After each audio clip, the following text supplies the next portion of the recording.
দূৰ দূৰণিৰ পৰা অহা যাত্ৰীসকলৰ কাৰণে যিসকলে এনেদৰে আহিব সাজু হৈ আহিব দৌলাশাল হৈ আহিব তেওঁলোকে বৰপেটা চহৰৰ বিলতাৰী হাতীৰ যিটো চুক আছে সেই বিলতাৰী হাতীৰ চুকৰ পৰা ইপিনে দক্ষিণ পিনে সোমাই আহিব সোমাই আহিলে চিধাই আহি থাকিলে তাতে বিলতাৰীৰ ৰাখাল থানত তাতে ফিল্ডখনত ৰামদাস ষ্টেডিয়ামত তাতে আমি গাড়ী ষ্টেণ্ডৰ এটা প্ৰশ্নবোধক কথা জনাব বিচাৰিছোঁ জনাব বিচাৰিছোঁ যে সুঁৱৰীৰ দিনা সত্ৰীয়া দুজনাক ঘৰৰ পৰা সত্ৰই কিয় আদৰি আনি সুঁৱৰী উৎসৱটো পালন কৰে বাকীবিলাকতো নকৰে মই সমস্ত ৰাইজক আজি অৱগত কৰাব বিচাৰিছোঁ বৰপেটা সত্ৰত উদযাপন কৰা গণ যাত্ৰা আৰু ভৰ দৌল এই দুটাৰ বিষয় যদি তত্ত্বটো জানিব বিচাৰিছে তেনেহ'লে আপোনালোকে কীৰ্তন ঘোষাত উৰেখা বৰ্ণনৰ ঘোষাবিলাক কাহিনীবিলাক দিনত আটাপুৰুষৰ দিনত এই প্ৰতিমাৰ ব্যৱস্থা নাছিলে ভাগৱত শাস্ত্ৰখন আসনত স্থাপনা কৰি মূৰত লৈ দোলা বান্ধি ভাগৱত শাস্ত্ৰখন দৌল উৎসৱ বুলি ক'লে আজি যিবিলাক প্ৰচাৰ আহিছে বৰপেটা সত্ৰলৈ আহিব তেওঁলোকে প্ৰচাৰ কৰিব তেওঁলোকে কি কৰিছে এটা দলে হয়তো হোলী গীত গাই আছে চাৰিওপিনে ভকত আইসকলে থিয় হৈ হোলী গীতটো চাই আছে সিটো কেমেৰা মাৰিছে তেওঁলোকক সুধিছে তেওঁলোকে ক'লে আমি বহুত মানুহ হৈছে আলু ভাজা খালোঁ ডিমা খালোঁ এনে খালোঁ সিটো তেওঁলোকৰ মনত সিটোৱে দেউল হৈছে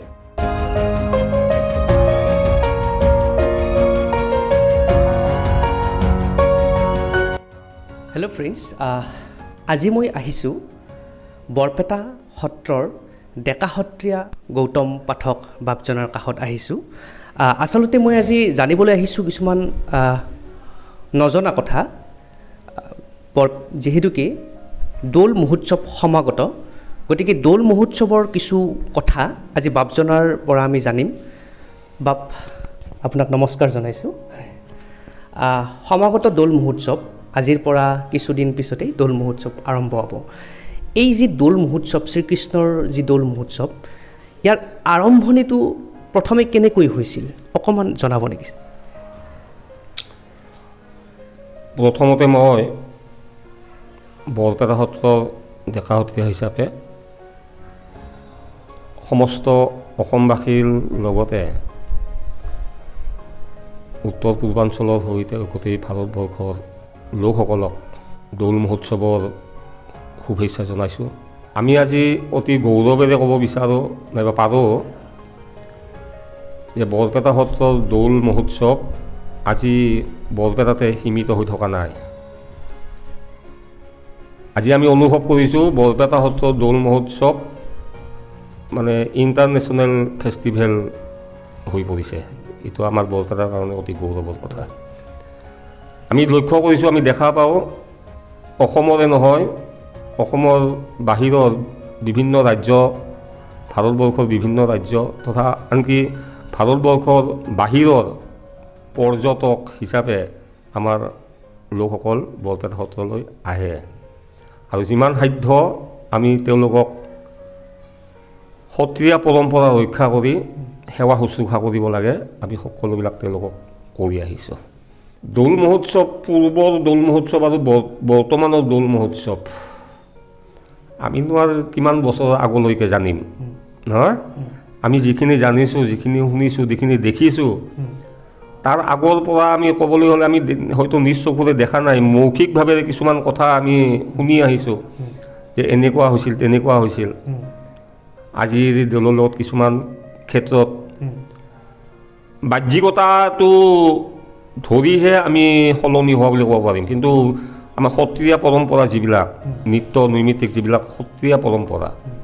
সেইটো আমাৰ কেতিয়াও সেই দিনৰ পৰা আজিলৈকে হয়তো আমি সলনি হোৱা গম নাপাওঁ পৌৰাণিক দৌল মহোৎসৱটো আমি যদি অনুভৱ কৰোঁ তেনেহ'লে আজিৰ নিচিনা এই দৌলাত যিটো গোসাঁই প্ৰতিমা দৌল গোবিন্দ প্ৰতিমা স্থাপন কৰি দৌল মহোৎসৱ উদযাপন কৰিছে আজি কিন্তু সেই তাহানিৰ দিনত আটাপুৰুষৰ দিনত এই প্ৰতিমাৰ ব্যৱস্থা নাছিলে ভাগৱত শাস্ত্ৰখন আসনত স্থাপনা কৰি মূৰত লৈ দোলা বান্ধি ভাগৱত শাস্ত্ৰখন ভ্ৰমণ কৰাইছিলে আমি এইটো শুনা কথা সেই হিচাপে সেইটো আমি ক'ব পাৰোঁ তাতে ফাকু খেলিছিলে দুটা পৰ্যায় আছে আমাৰ বৰপেটাত দৌল মহোৎসৱটো গোন্ধৰ দিনা আৰু ভৰদৌলৰ দিনা দুটা বেলেগ ছাবজেক্ট আৰু সুৱেদি বুলি আমাৰ যিটো কয় ফাকুৱা সেই ফাকুৱাৰ ছাবজেক্টটো বেলেগ বৰপেটা সত্ৰৰ দৌল মহোৎসৱ বুলি ক'লে আমি এটাই কথা অনুভৱ কৰোঁ আমাৰ নিজৰে এটা প্ৰশ্ন ভাৱনা আহে আচলতে দৌল মহোৎসৱ বুলি ক'লে আমি কিনো বুজি পাওঁ দৌল উৎসৱ মানেনো কি উদযাপন কৰোঁ আমি এইটো এটা সংশয় আহে আমাক সোধেও বহুতে দৌল মানেনো কি তাৰ উত্তৰত ক'বলৈ হ'লে আমি আজি যিটো প্ৰচাৰ দেখিছোঁ দৌল উৎসৱ উপলক্ষে যিটো প্ৰচাৰ হৈছে বিভিন্ন মাধ্যমৰ দ্বাৰাৰে তাতে কিছুমান আমি এটা অভাৱ অনুভৱ কৰিছোঁ সেই প্ৰচাৰবিলাকত দৌল উৎসৱ বুলি ক'লে আজি যিবিলাক প্ৰচাৰ আহিছে বৰপেটা সত্ৰলৈ আহিব তেওঁলোকে প্ৰচাৰ কৰিব তেওঁলোকে কি কৰিছে এটা দলে হয়তো হোলী গীত গাই আছে চাৰিওপিনে ভকত আইসকলে থিয় হৈ হোলী গীতটো চাই আছে সিটো কেমেৰা মাৰিছে সিটো কেমেৰা মাৰি হয়তো বহুত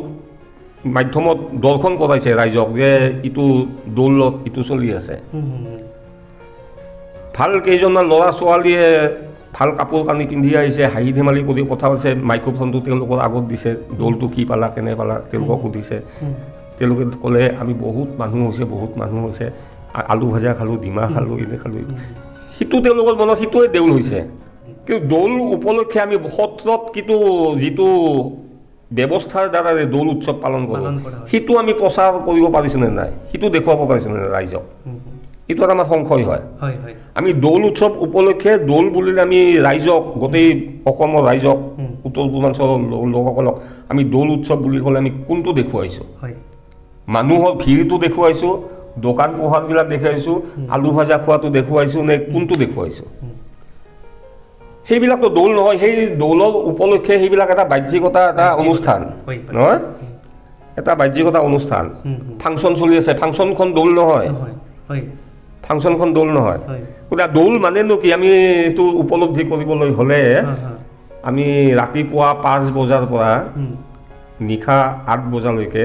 আমি বৰপেটা সত্ৰত থাকিব লাগিব জানিব লাগিব সেই ৰাতিপুৱাৰ 5 বজাত কি কৰা হয় 7 বজাত কি কৰা হয় 9 বজাত কি কৰা হয় 3 বজাত কি কৰা হয় ৰাতি 7 বজাত কি কৰা হয় সেইখিনি সময় যদি আমি সত্ৰৰ লগত যোগাযোগ ৰাখি সেইবিলাক দৰ্শন কৰোঁ তেনে আমি সেইবিলাকে উপলব্ধি কৰি সেইবিলাক দেখুৱাব লাগে যে দৌল উৎসৱত এইবিলাক কৰা হয় সেইবিলাক দেখুৱালে দৌল উৎসৱ নহয় এইবিলাক দেখুৱাব লাগে আমিনো কি কৰি আছোঁ বিভিন্ন ৰাজ্যত এই দৌল উৎসৱটোক বিভিন্ন নামাকৰণ কৰি উদযাপন কৰে কিছুমানে হোলী উৎসৱ বুলি কয় কোনোবাই ৰঙৰ উৎসৱ বুলি কয় কোনোবাই আনন্দৰ উৎসৱ বুলি কয় কোনোবাই ফাকু উৎসৱ বুলি কয় আমি বৰপেটাত দৌল মহোৎসৱ বুলি কওঁ আৰু সুৱেৰী বুলি কওঁ বিশেষকৈ সুৱেৰী বুলি কয় বৰপেটা সত্ৰত দৌল মহোৎসৱ এইটো মহোৎসৱহে হয় এই দৌল মহোৎসৱ আমি যদি উদযাপন কৰি আছোঁ সত্ৰত তেনেহ'লে আমি ৰাইজক অৱগত কৰাব বিচাৰিছোঁ আজি যে দৌল মহোৎসৱ ভাগৱতত পোৱা মতে ইন্দ্ৰদুম্ন ৰজাই উৰেখাপুৰীত দৌল গৃহ নিৰ্মাণ কৰি তাতে কৃষ্ণ বলভদ্ৰ সুভদ্ৰা এই তিনিও প্ৰতিমা নিৰ্মাণ কৰি সেই দৌল গৃহত তেওঁলোকক প্ৰতিষ্ঠা কৰি ফাকু ছটিয়াই আনন্দ উৎসৱ কৰি নাচি বাগি এই দৌল যাত্ৰা মহোৎসৱ কৰিছিলে দৌল এটা যাত্ৰা হয় মানে প্ৰদৰ্শন কৰি থকা সেই ইন্দ্ৰদুম্ন ৰজাই যিটো উৰেখাপুৰীত দৌল গৃহ নিৰ্মাণ কৰি আনন্দ উৎসৱ পালন কৰিছিলে সেই কাহিনীটো মহাপুৰুষ শ্ৰীমন্ত শংকৰ গুৰুজনাই কীৰ্তন ঘোষাত প্ৰকাশ কৰিছে লিখিছে তেওঁ যিটো অধ্যায়ক আমি উৰেখা বৰ্ণন বুলি কয় গতিকে মই সমস্ত ৰাইজক আজি অৱগত কৰাব বিচাৰিছোঁ বৰপেটা সত্ৰত উদযাপন কৰা গণ যাত্ৰা আৰু ভৰ দৌল এই দুটাৰ বিষয় যদি তত্ত্বটো জানিব বিচাৰিছে তেনেহ'লে আপোনালোকে কীৰ্তন ঘোষাত উৰেখা বৰ্ণনৰ ঘোষাবিলাক কাহিনীবিলাক পঢ়ি চাব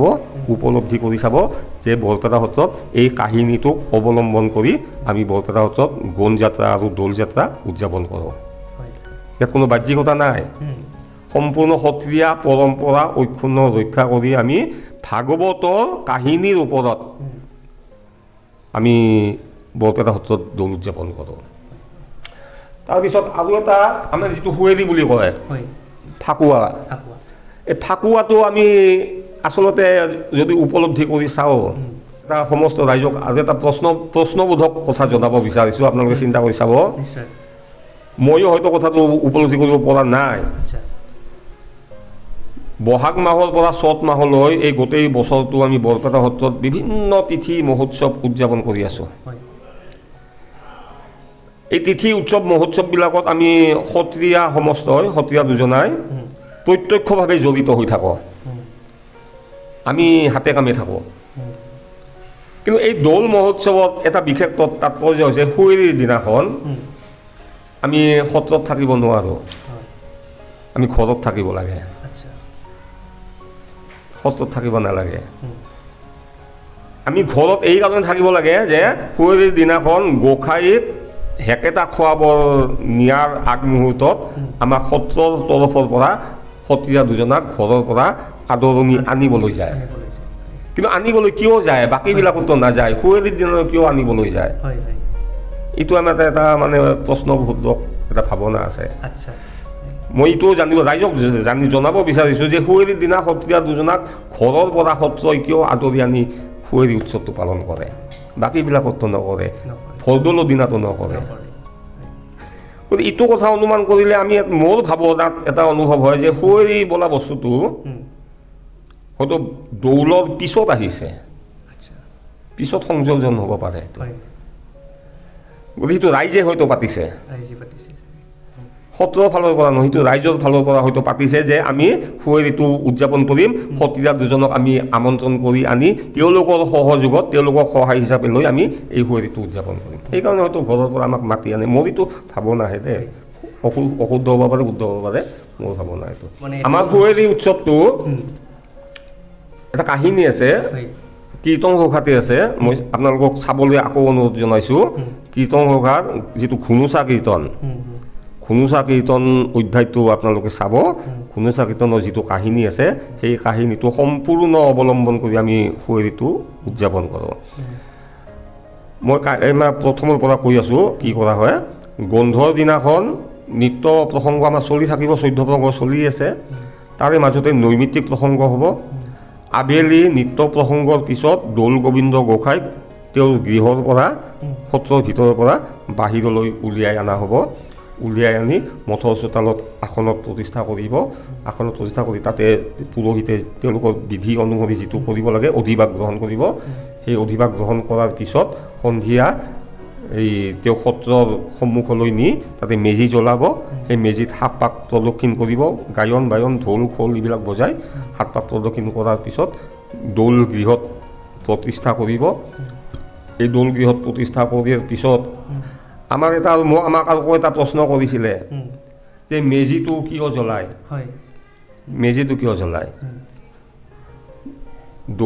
দেউল উৎসৱ উপলক্ষে মেজিটো জ্বলোৱাৰ এটাই তাৎপৰ্য হৈছে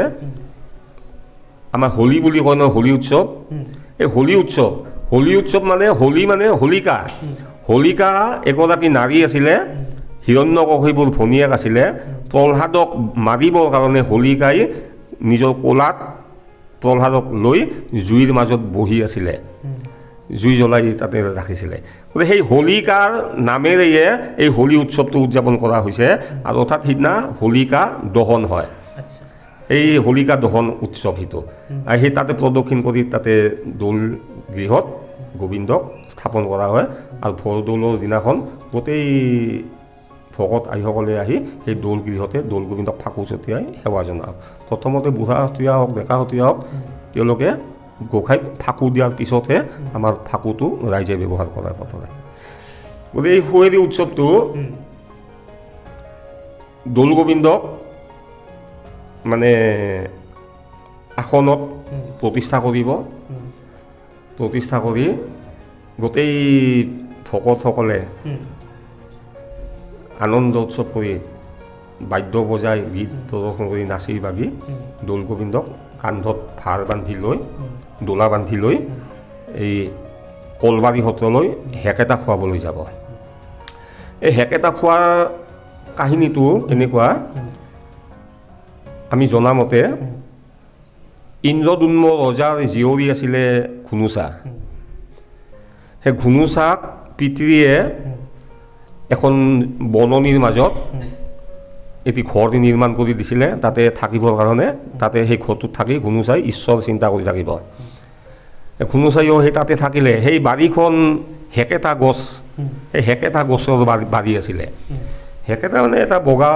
ফুল বগা ফল এটা, সেইটো ফলটো খায়, হেকেটা ফল বুলি কয়। কৃষ্ণই আৰু ঘুনুচা দুজন হৈছে প্ৰেমিক প্ৰেমিকা, কৃষ্ণ প্ৰেমিক প্ৰেমিকা। সেই হিচাপে কৃষ্ণই এদিন ঘুনুচাৰ বাৰীলৈ গ'ল, লক্ষীক নোকোৱাকৈ গ'ল। নোকোৱাকৈ যোৱাত কৃষ্ণই তাতে থাকিলে, হেকেটা ফলটো খালে। আমাৰ হেক্টা খুৱাব যা বুলি কয় যে, এই হেক্টা খুৱাব যায় কৃষ্ণই, তাতে হেক্টা খাবলৈ যায়। সেই কৃষ্ণই যাই ঘৰলৈ উভতি আহিবৰ সময়ত তেওঁক কোনোবাই খবৰ দিলে যে লক্ষীয়ে ঘৰত খং কৰি আছে, তোমাক সোমাবলৈ নিদিব, ঘৰৰ দুৱাৰত হেঙাৰ পাতিছে। আমাৰ বাঁহৰ হেঙাৰ পাতি নহয়, এই লক্ষীয়ে হেঙাৰ পাতিছে, তোমাক সোমাবলৈ নিদিয়ে। এতিয়া কৃষ্ণৰ খবৰটো পাই দৌৰা দৌৰি কৰি ভকতসকলক লগত লৈ আহি ঠেলা হেঁচা লাগিলে। কৃষ্ণই সোমাই আহে, এওঁলোকে লক্ষীয়ে সোমাব নিদিয়ে। গৈ ঠেলা হেঁচা কৰি কৰোঁতে সেই হেঙাৰ ভাঙি গ'ল। কৃষ্ণই হেঙাৰ ভাঙি ভিতৰলৈ সোমাই আহিলে। সোমাই আহি এই আৰু কৃষ্ণৰ লক্ষীৰ যিখন গৃহৰ মুখ্য দুৱাৰ, সেই মুখ্য দুৱাৰৰ ভিতৰত কৃষ্ণই প্ৰৱেশ কৰিব বিচাৰে, কিন্তু লক্ষীয়ে প্ৰৱেশ কৰিব নিদিয়ে। দুয়োজনৰ মাজত তৰ্কটো কি হয়, সেই তৰ্কটো কি মানে বুলবুলনি বুলি কয়। এই বুলবুলনি এইখন ভাওনা হ'ব সুৱেৰ দিনাখন। সেই ভাওনাখন কৰি থাকিব, অৰ্থাৎ লক্ষী আৰু কৃষ্ণৰ মাজত তৰ্ক লাগি থাকিব। আৰু সেই তৰ্ক লাগি থাকোঁতে এইপিনে গোসাঁইক সত্ৰৰ গৃহটোত 7 পাক প্ৰদক্ষিণ কৰিব। এই বুলবুলনি ভাওনাখন সমাপ্ত হ'ব আৰু 7 পাক প্ৰদক্ষিণো কৰা সমাপ্ত হ'ব। তেতিয়া কৃষ্ণই লক্ষীৰ হাতত পৰাজয় বৰণ কৰি অলপমান দণ্ড দিয়ে, মানে আমাৰ আজি জৰিমনা বুলি কয়। কৃষ্ণই অলপমান দণ্ড লক্ষীৰ হাতত দি ভুল ক্ষমাটো বিচাৰি তেওঁ লক্ষীক মানে হেৰি কৰে। তেতিয়া লক্ষীয়ে কৃষ্ণক সমৰ্থন কৰিলে যে যি হ'ল মই তোমাক ক্ষমা কৰিছোঁ, এতিয়া ঘৰত যাব পাৰে। লক্ষীয়ে কৃষ্ণক ঘৰৰ ভিতৰলৈ লৈ গ'ল। আৰু আমাৰো ঠিক তেনেকুৱা, এই দৌল গোবিন্দক হেকেটা খুৱাবলৈ লৈ যাব। হেকেটা খুৱালৈ তাতে হেকেটা খুৱাই পুনৰ ঘূৰি আহিব। ঘূৰি আহোঁতে মুখ্য দুৱাৰত বাঁহৰ হেঙাৰ দিব, 4ডাল বাঁহ, এই 4ডাল বাঁহৰ হেঙাৰ দিব। আৰু কৃষ্ণৰ ফালৰ পৰা সেই ভকতসকলে ভিতৰত আহিবৰ কাৰণে সেই বাঁহ ভাঙি দিব। সেই 4ডাল বাঁহ ভাঙিব, বাঁহ ভঙা পৰ্ব এইটো, বাঁহ ভাঙিবই লাগিব, নভঙা কৰি সোমাই আহিব নোৱাৰে। গৈ 4ডাল বাঁহ ভাঙিব। এই বাঁহ ভাঙি আহি মঠৰ চোতালত য'ত অভিবাস হৈছিলে প্ৰথম দিনা, সেই ঠাইতে এই লক্ষী আৰু কৃষ্ণই দুজন অভিনয় কৰিব। সেই অভিনয় কৰি তৰ্কযুদ্ধ লাগিব। তৰ্কযুদ্ধত কৃষ্ণই হাৰ মানি লক্ষীক সান্তনা দিব আৰু লক্ষীয়েও কৃষ্ণক ভিতৰলৈ, অৰ্থাৎ দৌল গোবিন্দক পুনৰ ভিতৰলৈ লৈ যাব। আৰু লৈ যোৱাৰ পিছত মানে আমাৰ দৌল মহোৎসৱ সমাপ্ত হোৱা বুলি ঘোষণা কৰা হ'ব। এনেই ডেকা দৌল আৰু বুঢ়া দৌল বুলি যে কোৱা হয়, বিশেষ একো নাই। ফাগুন মাহটো অলপমান, ফাগুন বসন্ত কালটো, বসন্ত কালত হিচাপে ফাগুন মাহটো প্ৰথমতে পৰে, সেইকাৰণে হয়তো ডেকা দৌল বুলি কয়। চ'তটো পিছত পৰেতো, সেইকাৰণে হয়তো বুঢ়া বুলি কয়। কিন্তু কোনো তথ্য, লিখিত তথ্য, প্ৰমাণিত তথ্য আমাৰ হাতত নাই, সেইটো মৌখিকভাৱে চলি থাকে। এইবেলি দৌল মহোৎসৱ, 4দিনীয়া দৌল মহোৎসৱ, মানে এটা কথা আমি লক্ষ্য কৰিছোঁ বা আমি দেখিছোঁ যে ইয়াৰ আগৰ যি দৌল মহোৎসৱ আছিল, আমাৰ ইয়াত সত্ৰৰ ওচৰতে এখন বাছ আস্থান আছিল। গতিকে তাতেই তাৰমানে গাড়ী মটৰ এনেকুৱাবোৰ মানে ৰাখিব পাৰিছিল। কিন্তু এতিয়া তাত মানে মেলা এখন মানে হ'ব। এতিয়া বৰপেটা সত্ৰৰ পৰা মানে গাড়ী মটৰ ৰখাৰ কাৰণে এক্সট্ৰা কিবা প্লেচ কৰিছিল। ইতিমধ্যে মইতো ক'ব বিচাৰিছোঁ, এই 4দিনীয়া দৌল মহোৎসৱ 13, 14, 15, 16, 28, 29, 1, 2 ফাগুন আৰু চ'ত, এই 4দিনীয়া কাৰ্যসূচীৰে আমাৰ ইতিমধ্যে প্ৰতি বছৰে আমি অনুভৱ কৰিছোঁ আমাৰ দৰ্শনাৰ্থীৰ সংখ্যা বৃদ্ধি হৈ আছে। আমি যিমান পাৰোঁ সকলোকে সমানে আপ্যায়ন কৰিবৰ কাৰণে চেষ্টা চলাইছোঁ। আমি বিভিন্ন দিশৰ পৰা, বিভিন্ন অনুষ্ঠানৰ পৰা, বিভিন্ন চৰকাৰী বিভাগৰ পৰা আমি ইতিমধ্যে পূৰ্বৰ পৰা সহায় সহযোগ অনুভৱ কৰি আহিছোঁ আৰু পায়ো আহি আছোঁ। দূৰ দূৰণিৰ পৰা অহা যাত্ৰীসকলৰ কাৰণে যিসকলে এনেদৰে আহিব, সাজু হৈ আহিব, দৌলাশাল হৈ আহিব, তেওঁলোকে বৰপেটা চহৰৰ বিলতাৰী হাতীৰ যিটো চৌক আছে, সেই বিলতাৰী হাতীৰ চৌকৰ পৰা ইপিনে দক্ষিণ পিনে সোমাই আহিব। সোমাই আহিলে চিধাই আহি থাকিলে তাত বিলতাৰীৰ ৰাখাল থানত, তাতে ফিল্ডখনত ৰামদাস ষ্টেডিয়ামত তাতে আমি গাড়ী ষ্টেণ্ডৰ ব্যৱস্থা কৰিছোঁ, পাৰ্কিং ব্যৱস্থা কৰিছোঁ। ইপিনে যদি আগুৱাই যায় তেল ডিপুটো পাব।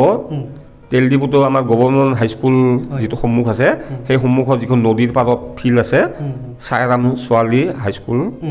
সেই চাইৰাম ছোৱালী হাইস্কুলৰ ফিল্ডখনত তাতে আমি গাড়ী পাৰ্কিঙৰ ব্যৱস্থা কৰিছোঁ। ইপিনে যদি আগুৱাই যায় চাৰিআলিৰ পৰা, বজাৰৰ মূল বজাৰৰ পৰা চাৰিআলিৰ পৰা চিধাই আহে, চিধাই আহিলে তেতিয়া এই পাৰ্কিং যিটো আছে, পাৰ্ক যিটো আছে, মিউনিচিপালিটিৰ ফিল্ডখন আছে, বিদ্যাপীঠৰ খেলপথাৰখন আছে, তাতে আমি পাৰ্কিং ব্যৱস্থা কৰিছোঁ। গতিকে এই তিনিওপিনে চাৰিওপিনে আমি পাৰ্কিং ব্যৱস্থা কৰিছোঁ। গতিকে আপোনালোকে কোনো চিন্তা কৰিব নালাগে, তাতে পাৰ্কিং কৰিব পাৰিব। আৰু এইখিনি আধা কিলোমিটাৰে নহয়, অলপমান খোজকাঢ়ি আহি আপুনি দৌল লাগিবই আৰু। খুব ভাল লাগিল। এইবেলি দৌল মহোৎসৱৰ কিবা ব্যতিক্ৰম কথা চিন্তা কৰিছে নেকি বৰপেটা সত্ৰৰ পৰা? ব্যতিক্ৰম মানে আমি নতুনত্ব একো আনিব নোৱাৰোঁ। দৌল মহোৎসৱ সত্ৰীয়া পৰম্পৰাত আমি নতুনত্ব আনিব, কিন্তু বাহ্যিকতাভাৱে আমি হয়তো বহুত কিবা কিবি কৰিব পাৰোঁ, লাইটিঙত কৰিব পাৰোঁ, ফাংচনত কৰিব পাৰোঁ, মেলাও আনিব পাৰোঁ, দোকান পোহাৰো বঢ়াই দিব পাৰোঁ, কিন্তু আমাৰ সত্ৰৰ পদ্ধতিত আমি নতুনত্ব আনিব নোৱাৰোঁ, যিটো পৌৰাণিক চলি থাকিব। এইবাৰ নতুনত্ব হিচাপে আমি ক'বলৈ গ'লে এটাই ক'ব বিচাৰিছোঁ, আমি এটা সৰুৰ পৰাই, হয়তো আমি নজন্মৰ পৰাই এটা ব্যৱস্থা চলিছিলে যে দৌল মহোৎসৱত বৰপেটা সত্ৰৰ সন্মুখৰ তাতে দোকান ডাক দিয়া হয়।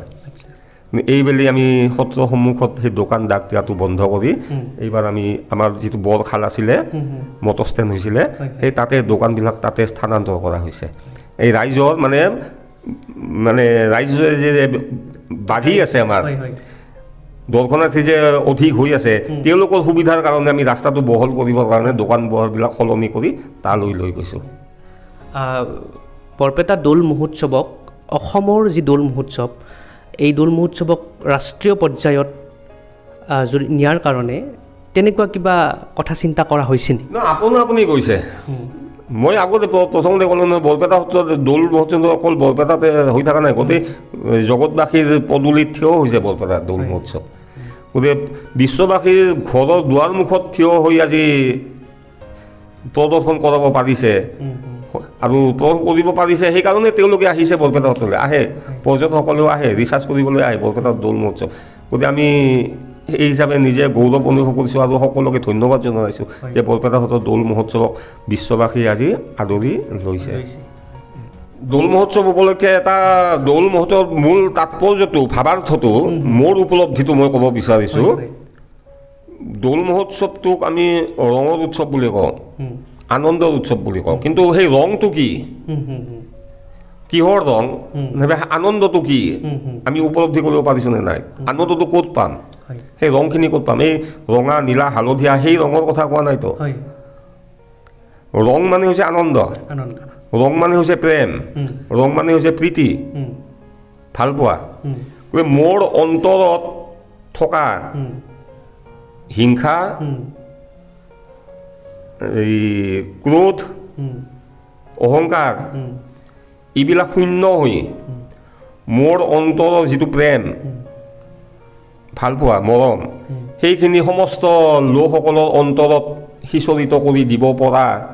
আৰু তেওঁলোকৰ অন্তৰৰ আনন্দৰ ৰংখিনি মই মোৰ অন্তৰত ল'ব পৰা এই যিটো ব্যৱস্থা, এই ব্যৱস্থাটোৱে দৌল মহোৎসৱ। গতিকে আমি সকলোকে বৰপেটা সত্ৰৰ তৰফৰ পৰা বৰপেটাবাসী ৰাইজে সকলো মনুষ্যৰ অন্তৰত, লোকসকলৰ অন্তৰত আমাৰ অন্তৰৰ প্ৰেমখিনি নিগৰিত কৰিব বিচাৰিছোঁ আৰু তেওঁলোকৰ অন্তৰৰ প্ৰেমখিনি আমি ল'ব বিচাৰিছোঁ। এইটো যিটো লেনদেন, এই লেনদেনটোত যিটো আমি অনুভৱ কৰিম, সেই অনুভৱটোৱে আনন্দ, আৰু সেই আনন্দখিনিয়ে ৰং, আৰু সেই ৰংখিনিয়ে বৰপেটাৰ দৌল মহোৎসৱ। বৰদোৱাত যিটো দৌল মহোৎসৱ বা বৰপেটা সত্ৰৰ দৌল মহোৎসৱ মানে একেনে অলপ কিবা মাজত পাৰ্থক্য আছে? পাৰ্থক্য বুলি ক'লে আমি বৰপেটা সত্ৰত মই ক'লোৱে বৰপেটা সত্ৰত দৌল মহোৎসৱ আমি দুটা আধ্যাত্মিক ধাৰণাক লৈ আমি উদযাপন কৰি আছোঁ। ব্যৱস্থাবিলাক বেলেগ বেলেগ হ'ব পাৰে, মই সেইটো না নকৰোঁ, পদ্ধতিবিলাক বেলেগ বেলেগ হ'ব পাৰে। আমাৰ সুন্দৰীদিয়া সত্ৰতে হওক, পাটবাউসী সত্ৰতে হওক, গণককুছি সত্ৰতে নাইবা বৰপেটা বাহিৰৰ সত্ৰবিলাকতে হওক, ব্যৱস্থাবিলাক বেলেগ বেলেগ হ'ব পাৰে, কিন্তু লক্ষ্য উদ্দেশ্যটো একে। সকলোৱে সমস্ত লোকসকলে কৃষ্ণপ্ৰেমী হৈ কৃষ্ণ প্ৰেমত মজি থকা। তাৰমানে এনেকুৱা যে দৌল মহোৎসৱ বুলি যদি কোৱা যায় তেতিয়াহ'লে এটা কাহিনীৰ আধাৰত কেন্দ্ৰ কৰিয়ে এটা যেন এখন নাটক আৰু আপোনালোকে যদি অনুভৱ কৰে যে আমি কাহিনীটো জানিব পাৰোঁ, বৰপেটাৰ দৌল মহোৎসৱটো আমি জানিবলৈ বিচাৰোঁ, তেন্তে মই আপোনালোকক কৈছোঁ যে আপোনালোকে উৰেখা বৰ্ণন আৰু ঘুনুচা কীৰ্তনটো পঢ়ি চাব, তাতে যিটো বুজি পাব সেইটোৱে বৰপেটাৰ দৌল মহোৎসৱ। বহুত ভাল লাগিল বাপজনাৰ পৰা দৌল মহোৎসৱৰ বহুতো কথা আমি জানিলোঁ। আৰু মই এই ভিডিঅ'টোৰ জৰিয়তে মই নিজে জনাৰ উপৰিও মই গোটেই সমগ্ৰ অসমবাসীকে মই এই ভিডিঅ'টোৰ জৰিয়তে দৌল মহোৎসৱৰ বা বৰপেটা সত্ৰৰ দৌল মহোৎসৱৰ কিছু কথা মই অৱগত কৰিলোঁ। মই ভিডিঅ'টো ইয়াতে আজি শেষ কৰিছোঁ। ধন্যবাদ।